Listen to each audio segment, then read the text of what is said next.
Los educadores no pueden perder la capacidad de dialogar nunca. Se debe desarrollar competencias de mediación para evitar afectar a la savia más hermosa que nutre esta nación, que son nuestros estudiantes. Por eso que paralizar las clases no es una opción, no es una negociación. Tiene impacto negativo a corto, mediano y largo plazo en nuestra. Usted inició hablando de la educación particular y la educación oficial en términos de la educación media, primaria o básica general o premedia. Aquí lo importante tener claro es que las escuelas oficiales dan como máximo 4 a 5 horas de clases diarias y una escuela particular da como mínimo 7 horas. Partiendo de eso hay una gran diferencia y ya nos está indicando que dan.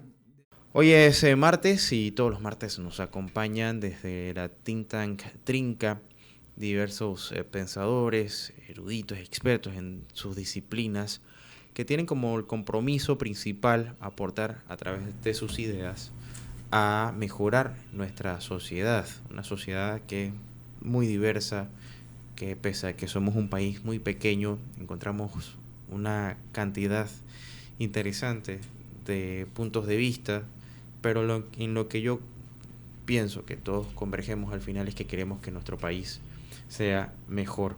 Y hoy nos acompaña el presidente de la think tank Trinca Panamá, el doctor Miguel Ángel Cañizales. Buenas tardes, gracias por acompañarnos una vez más. Muchas gracias, como siempre, todos los martes, este espacio de Trinca para Panamá. Trinca es una organización sin fines de lucros. Lo que buscamos es aportar al país en la mejora continua de un mejor Panamá y un Panamá competitivo. Y en la mejora continua y competitividad hay una palabra que termina siendo el catalizador de cualquier país y es educación. Y de eso hablamos muchísimo acá. Y hay un aspecto importante en todo esto que creo que va a ser, o usted díganos, ¿cuál va a ser el tema que vamos a aportar o vamos a abordar en cuanto al tema de educación? A mí me parece que es importante hacer docencia de cuál es el impacto que tiene la paralización de las clases escolares en las escuelas oficiales de nuestro país, de Panamá. Escuchándole, usted dice algo bien importante, escuelas oficiales. Así es. Porque mientras que los colegios particulares, que son por tendencia los que aglutinan o tienen a su haber a estudiantes con cierto nivel adquisitivo, claro. Aunque no necesariamente tiene que ser siempre así, pero bueno, es la tendencia. El que puede y hace el esfuerzo, el papá que puede hacer el esfuerzo, pone a sus hijos en los colegios particulares, pero en los colegios oficiales en donde vemos a los estudiantes que la única opción que tienen para superarse en la vida es a través de sus estudios y se les coarta. Sí, porque la educación es un nivelador social y es el más fuerte que existe hasta el momento. Fíjense, no se justifica ante ninguna circunstancia, por más noble que sea la causa, porque también están defendiendo nuestros derechos en la calle, no se justifica la paralización de clases por muchos motivos. Y hoy yo quiero dedicar a hablar en términos científicos cuál es el efecto que tiene. Nosotros valoramos mucho a los educadores y esa gran tarea que hacen de formar, de nutrir en nuestra nación a los estudiantes. Los educadores no pueden perder la capacidad de dialogar nunca. Se debe desarrollar competencias de mediación para evitar afectar a la savia más hermosa que nutre esta nación, que son nuestros estudiantes. Por eso que paralizar las clases no es una opción, no es una negociación. Tiene impacto negativo a corto, mediano y largo plazo en nuestra educación. Usted inició hablando de la educación particular y la educación oficial en términos de la educación media, primaria o básica general o premedia. Aquí lo importante tener claro es que las escuelas oficiales dan como máximo 4 a 5 horas de clases diarias y una escuela particular da como mínimo 7 horas. Partiendo de eso hay una gran diferencia y ya nos está indicando que dedican más tiempo. Los mismos docentes que trabajan en las escuelas oficiales trabajan en la escuela pública, pero en la escuela particulares. En las escuelas particulares no se puede faltar. No se pueden hacer huelgas porque aplican el código laboral. En la administración pública se aplica el código administrativo. Entonces nosotros creemos que por más noble que sea la causa, no es no negociable porque tiene efecto duradero a lo largo de toda la vida de nuestros estudiantes. Y de eso les quiero hablar hoy. Por supuesto, y me parece muy pertinente. Ahora, los maestros, los docentes, tienen todo el derecho a manifestarse. Claro. Creo que, como usted lo decía, yo estoy muy de acuerdo con lo que usted mencionaba, que están haciéndolo también a favor de nuestros derechos. O sea, que no es tampoco decir que no se debe manifestar, sino un punto muy importante acá es el no comprometer las clases. Creo que eso es lo que... Así, ese es el mensaje. Hay que buscar otra opción. ¿Cuáles? No la sé. Pero hay que buscar otra alternativa que no sea paralización de los templos sagrados del conocimiento, que son las escuelas. Miren, interrumpir en términos académicos, pedagógicos, interrumpir las clases, eso se refiere que nosotros tenemos un calendario académico cercano a los 190, son alrededor de 150 días de clase, que debieron haberlo subido a 200 días de clase, o que el gobierno pasado se comprometió a subir los días de clase a 200. No se está cumpliendo ni tampoco se cumplió el gobierno pasado.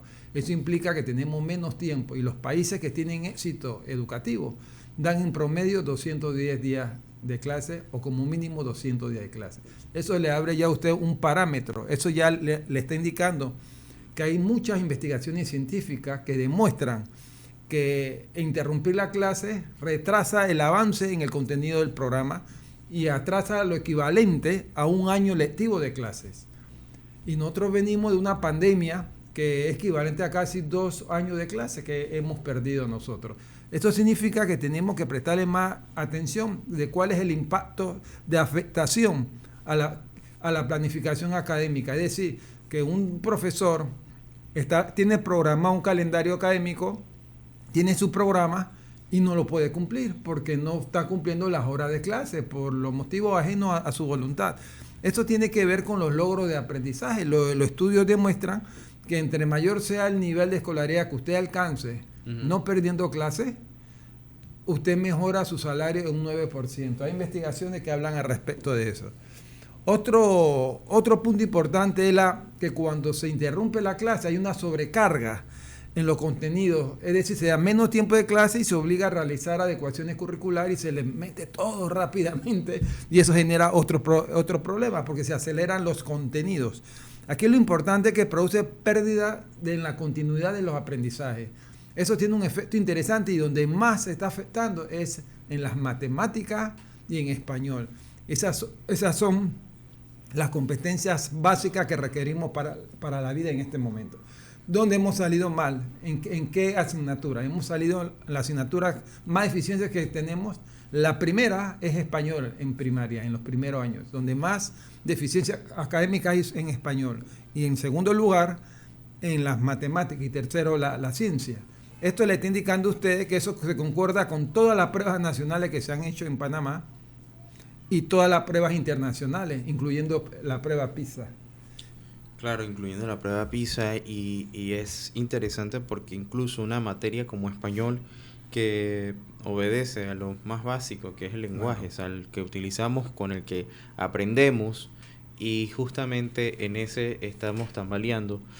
¿Cuán importante es primero observar los días de la pandemia que afectaron tanto a la educación en Panamá? Porque y eso es un punto que me gustaría que, si puede, nos ahonde un poco en los efectos, porque Panamá fue uno de los países que más tiempo estuvo fuera de las aulas de clase durante pandemia, aparte de lo que ya todos conocemos, la dificultad que tuvo una gran parte de la población estudiantil en ese momento para poder mantener el contacto con sus profesores, el poder tratar de estar al día.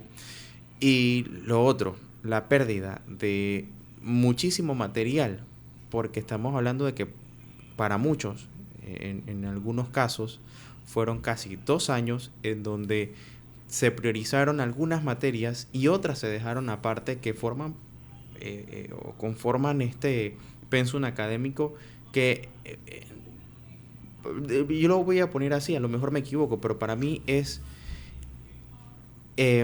irreconciliable, o sea, no se puede recuperar, irrecuperable, porque es mentira que el que está hoy en 5º año va a echar para atrás y va a ponerse al día con lo que tenía que haber dado en 3er año, o sea, bueno, en 11º y tirar para atrás. e irse al séptimo. Miren, todos hablamos del derecho a la educación de nuestros estudiantes, pero pregúntenle a los estudiantes si ellos quieren perder clases. Eso tiene otras implicaciones. Me gustó eso. Eso tiene otras implicaciones, tanto económicas como sociales, como académicas. Por ejemplo, a corto plazo, la evidencia científica demuestra que van a tener dificultades en recuperar esas clases. Clases perdidas nunca se recuperan. El ritmo de aprendizaje se pierde, la secuencia se pierde, el conocimiento es seriado. El que no sabe leer y escribir no puede pasar a otra etapa. Entonces el problema fundamental es ese, que aunque se recuperen los días perdidos, que no se recuperan, el aprendizaje no vuelve a ser el esperado, ni será nunca igual.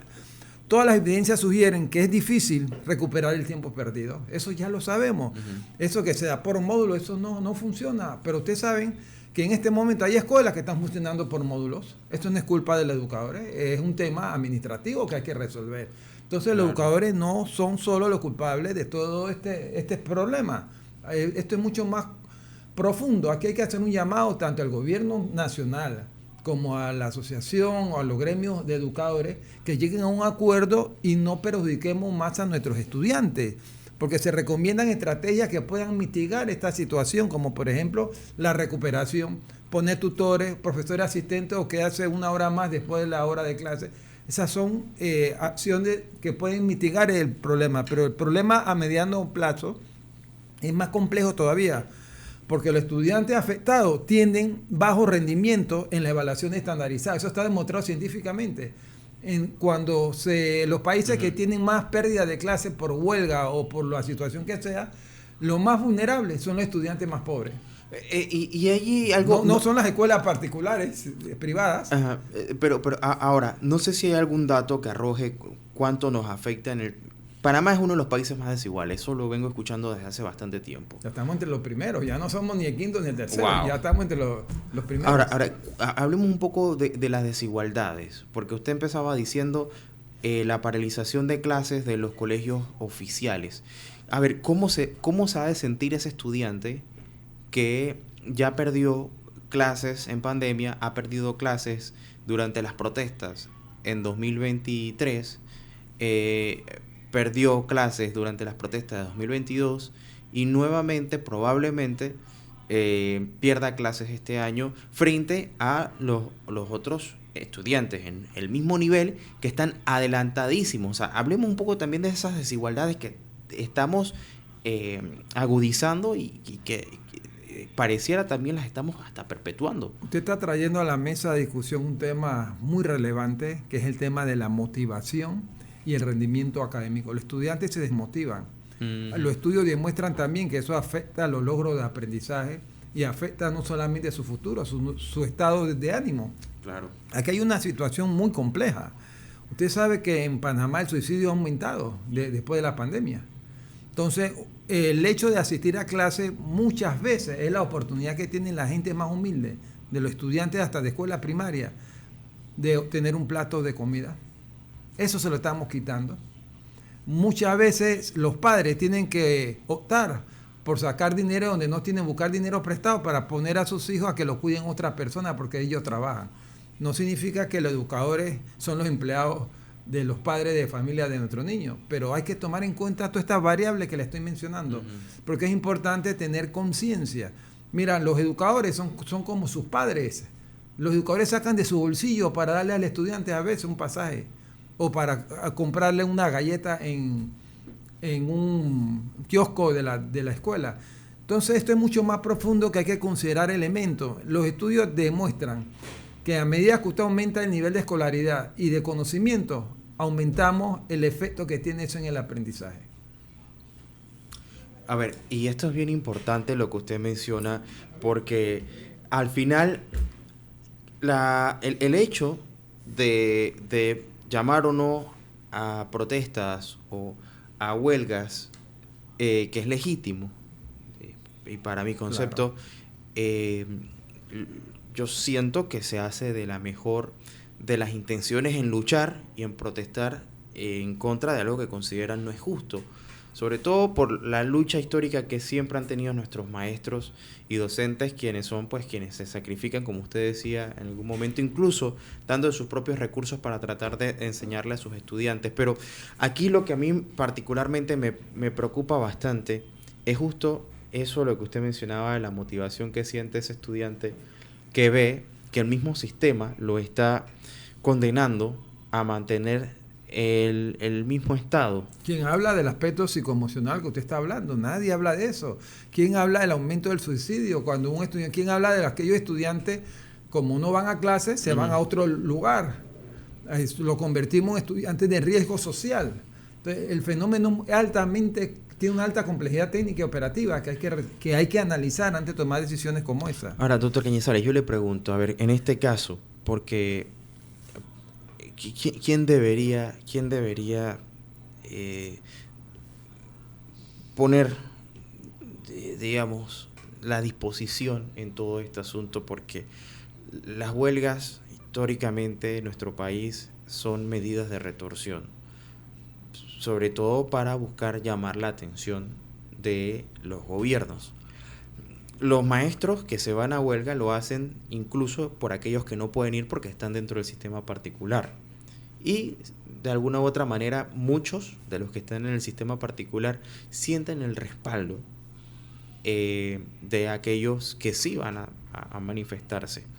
No obstante, el Estado o los maestros, ¿quién debe hacer su parte para tratar de solucionar un problema tan complejo? No estoy hablando de las demandas de los docentes. Estoy hablando de que indistintamente del descontento que exista, se garantice que los estudiantes estén recibiendo sus asignaciones, sus clases, y que los de la escuela oficial, aquellos que van al colegio público, porque no tienen recursos para una escuela particular o sencillamente porque están dentro del sistema al que considero yo todos, porque eso no es para el que tiene menos recursos. El sistema, para mí, el sistema oficial es para todo aquel que quiera y desea. Eso lo establece la Constitución, la gratuidad de la educación. Exactamente, pero lastimosamente el que está en ese sistema es el que recibe, o más bien el que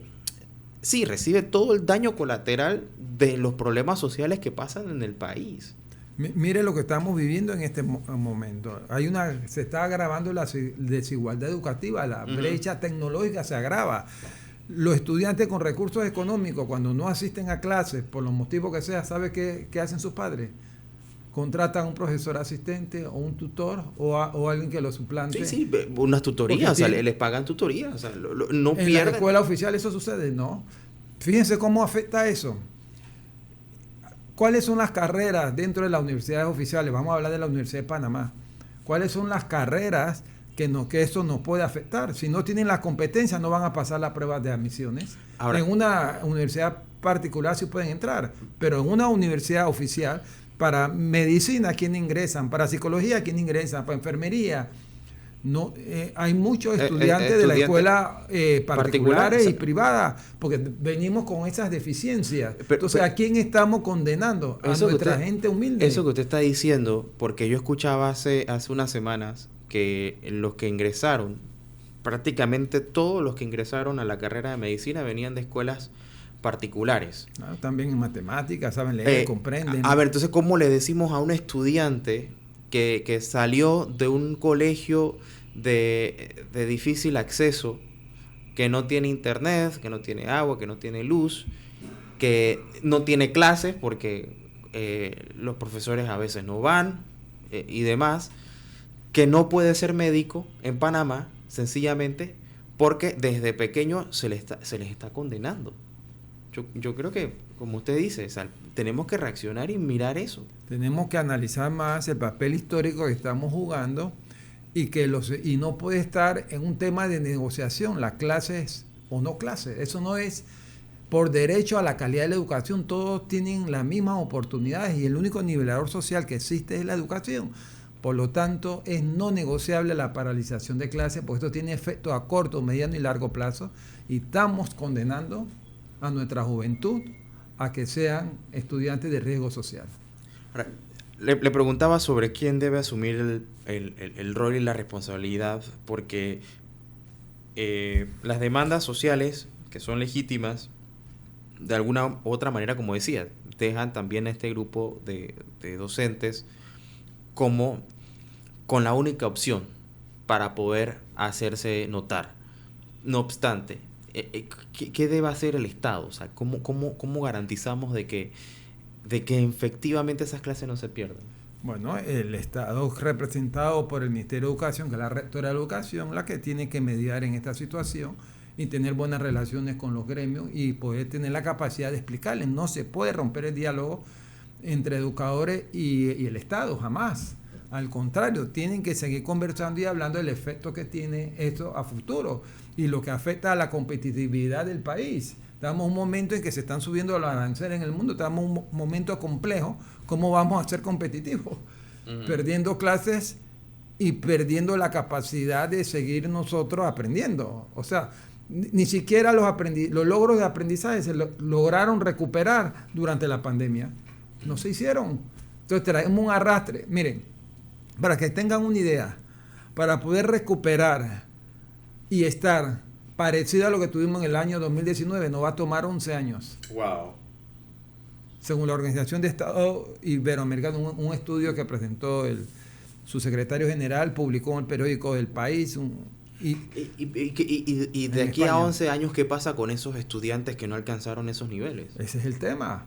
Deberíamos, por eso que el primer día de clase aquí conversamos y yo le decía que teníamos que hacer una prueba diagnóstica para saber quiénes son los que están al nivel y quiénes no, y los que no están, hacer un programa tutorial para nivelarlo, no esperar venir los periodos de parciales y exámenes donde sabemos que no van a lograr las eficiencias, van a estar por debajo del puntaje aceptado. Me voy a salir un poco de la tangente. 7% del PIB es lo que se destina en Panamá. Ya una demanda que desde hace años vengo escuchando que se estaba haciendo, se logró. Ilegítima, que se logró. ¿Pero qué se va a hacer con eso? Entonces el problema no es tanto que no haya plata. Entonces el problema es... Oye, si le quitaron plata al Ministerio de Educación, 180 millones fueron desviados para el Ministerio de Obras Públicas. Wow. Entonces hay una ejecución baja también. Claro. Entonces estamos hablando también de un problema administrativo serio en todo esto. Yo creo que tenemos que prestarle más atención al tema educativo y al derecho a la calidad de la educación.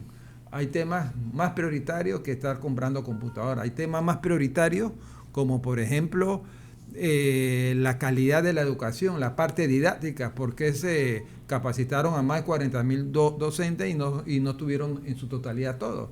Uh-huh. Eso es algo que debemos llamar la atención. En los primeros meses del año se capacitan, pero la capacitación el perfeccionamiento docente debería ser durante todo el año, no esperar un año más para poder capacitar cuando usted sabe el mundo cómo evoluciona tan rápido. Bueno, hace unos años no estábamos hablando como ahora de los efectos de la inteligencia artificial, que viene de una manera tan abrumadora que ha dejado a todo el mundo con una visión distinta de lo que significa trabajar en conjunto con la tecnología, y usted lo ha mencionado aquí, incluso se ha referido a la sociedad 5.0, a la educación 5.0 también. Que ya China entró a las 5.6. Imagínese. A las 6, o sea, está en el G6. Y nosotros, un hub financiero logístico, nosotros todavía estamos lejos de resolver un problema tan importante como es nuestra educación, y usted decía educación de calidad. Y en los pocos minutos que nos quedan, a ver, a los profesores también siento que a veces se sienten amedrentados, como que sienten que se les sataniza por exigir de manera legítima sus protestas, por algo que consideran no, y lo he venido repitiendo porque creo que también es justo darle lugar a los profesores que luchan de manera legítima, o sea, que no lo hacen por politiquería, sino porque sienten que necesitan defender sus derechos. Pero aquí entonces encontramos la paradoja, o sea, porque al final también los profesores, nuestros docentes, están para el servicio a la sociedad a través de su vocación de crear a ese ciudadano del futuro, de educarlo. ¿Y qué se puede hacer para no sé si existirá algún método para que nuestros estudiantes, que al final son el motivo principal, el centro principal. El sujeto y objeto. Exacto, me gusta eso, el sujeto y objeto, sí, exacto. Sí. Porque para eso hablamos de educación, para formar al ciudadano.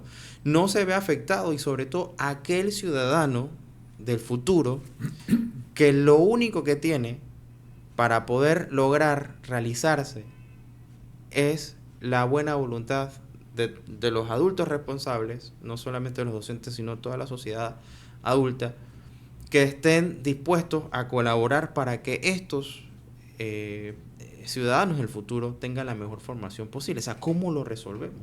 Claro, tendríamos que tener el tiempo de minutos, horas de clases parecido a lo que lo tienen las escuelas particulares, porque estamos en una desventaja. No puede ser. Le estamos dando desventaja a nuestra gente más humilde y a la educación. Miren, en Europa la educación oficial tiene más prestigio que la educación particular. Aquí es contrario. Deberíamos cambiar el chip, ¿no? Aquí deberíamos aumentar los días de clase. Aquí deberíamos, el primer día de clase, están todas las aulas listas, todos los profesores nombrados y todos los libros licitados y todas las meriendas escolares. No los problemas que estamos escuchando, mire cuántos días llevamos y seguimos escuchando. Ahora, ese es el problema de siempre. Pero más importante que eso es el aspecto y las relaciones entre docente, director y autoridad del Ministerio de Educación. Esto hay que fortalecerlo más. No se puede cambiar la educación con problemas como los que estamos viendo. Tenemos que sentarnos y planificar nuestro futuro, que la educación es el único arma que tenemos para lograr ese cambio que requiere la sociedad. O sea, evitar la confrontación, o sea, tratar de buscar los canales.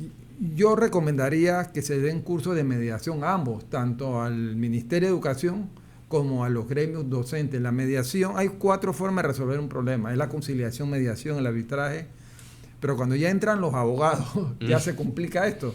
Ese es el arbitraje. Pero si hacemos mediación, los países que se han aprobado ley como se aprobó en Panamá, solamente Argentina en un año se pudo ahorrar más de 50 millones de dólares. ¿Por qué? Porque cuando usted está mediando, tienen que estar ambas partes de acuerdo. Eso es negociar. Pero sin embargo, no entra en función el abogado, porque cuando entra el abogado se complica un poco más porque los procesos son mucho más largos. Claro. Y la mediación te hace ser más corto y resolver el problema más rápido. Entonces yo recomendaría que se establecieran cursos de mediación para que fuera una ley que se hiciera donde ambas partes estén obligados a formarse en ese área. Debería haber algún tipo de reforma educativa Claro. que contemple el hecho de no afectar a los estudiantes. Y esto es un tema que es bien delicado, ¿no? Porque, vuelta y digo, me gustó lo que usted dijo, la educación tiene como sujeto y objeto al estudiante. Y en todo esto a veces se le da más importancia a las escuelas, se le da Que más a los mismos estudiantes. Sí, que a los mismos estudiantes. O sea, yo digo, a ver, podemos tener una escuela lista, pero hablemos de los estudiantes. O sea, ¿Qué sienten? Hay que preguntarles. ¿Ellos quieren paralizar? ¿Ellos no quieren ir a clase? Yo creo que no. Yo he estado conversando con muchos y en mi Instagram me escriben y en mis redes sociales y yo veo que tenemos unos estudiantes diferentes. Ahora, hay alternativas también. Está la educación virtual, está la forma de o sea, dar una clase. Que no se interrumpa. Hay que buscar mecanismos de acción y buscar otra alternativa que no sea la interrupción. Esa es la peor para la calidad de la educación. Y no estamos en un momento como para seguir perdiendo clases por el estado actual de la evaluación que hemos hecho de la educación.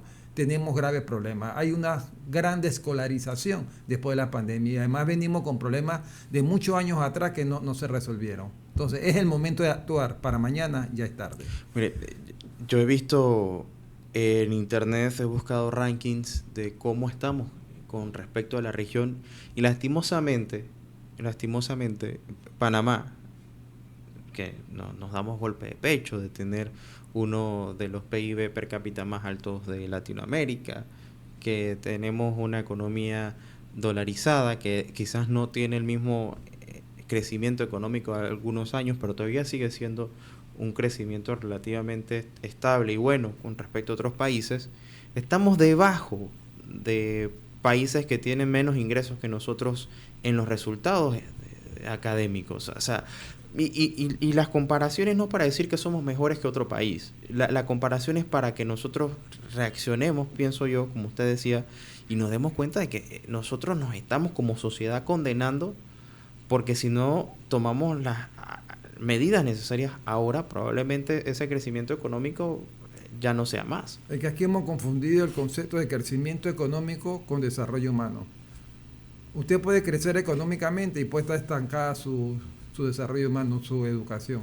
O puede crecer mucho su desarrollo humano y puede estar bajo el crecimiento económico. Lo ideal es que exista crecimiento económico junto con la educación para que sea más perenne y modo inmortal, es decir, para que perdure por más tiempo. Y eso se puede lograr cuando hay entendimiento, cuando hay un trabajo en equipo, cuando las pasiones no desbordan las conversaciones, ni las discusiones, ni las reuniones. Entonces hay que hacer un esfuerzo por llevarnos bien, por el bien del país y el bien de la juventud. Me gustó eso. Y el bien de todos, ¿no? Sí, bien de toda la sociedad. Tal cual. Presidente de la Think Tank Trinca, doctor Miguel Ángel Cañizales, gracias. Como siempre es un gusto conversar con ustedes estos temas. No hablamos de educación como algo trivial, como defendamos el derecho a estudiar. Creo que eso es tácito. Hablamos de la educación como un efecto, y usted alguna vez lo dijo, de seguridad nacional. O sea, sí, hay un problema. Yo quisiera, si me permite, 2 segundos rápidamente. Nosotros en Trinca hacemos actividades académicas donde invitamos expositores. Este jueves 24 tenemos a Máximo Emiliano Ruiz, abogado, es militar también, nos va a hablar sobre Panamá, seguridad y coyuntura geopolítica, un experto sobre el tema de seguridad, de 6 a 9 de la noche en el Hotel Marine Place. Y es importante, hay algunos cupos todavía, ya se está llenando. Claro. Nosotros lo hacemos de manera gratuita, lo único que cada uno paga lo que consume. Me gusta. Y es una actividad muy buena que nos orienta de todo lo que está pasando en la geopolítica y los nuevos núcleos de poder y el efecto que está, el efecto Trump en el mundo, que pareciera que él mismo está generando problemas internamente en la economía de su país. Por eso ha tenido que retroceder varias de las cosas que él mismo está haciendo. Y es importante estar anuente y conocer cuál es la dinámica internacional en todo esto. Como usted lo ha dicho, somos un país que tiene un componente importante internacional, o sea que no podemos desconectarnos de lo que pasa en el globo. Nuevamente muy agradecido y bueno, si Dios lo permite, aquí estaremos la próxima semana